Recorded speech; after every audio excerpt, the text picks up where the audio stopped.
Sveiki, naujienų daug, bet pasakosiu tik apie pačias įdomiausias. Nežinau kaip, nežinau kodėl, nežinau kokiais būdais, bet Canonas padarė objektyvą su 1.2 diafragma ir net nesiekianti 1000 eurų, net nesiekianti 500 eurų kainą.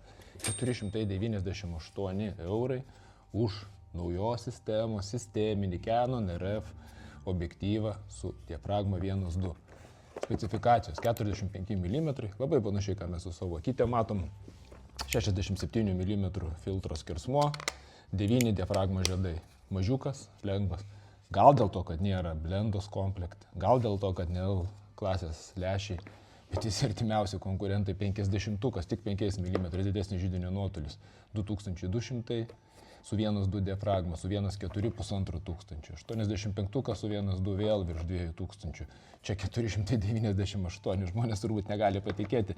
Tai Viltroxas tokio neturi, ten Meikė, man atrodo, kažko rankinio fokuso panašiai kainuoja, čia originalus Canon RF objektyvas už tokią kainą. Kosmosas, dėl to, kol jie yra naujiena, tikriausiai po to, kaip koks bitkoinas šoks į viršų. Tai reikia, manau, kad jos čiupti, kol jie yra už tokią kainą. Va, pažiūrėkit, lengvas, mažas, 45-ukas su 1.2 diafragma. Čia parašyta, kad aš nemeluoju, taip, 1.2 su silence motoru.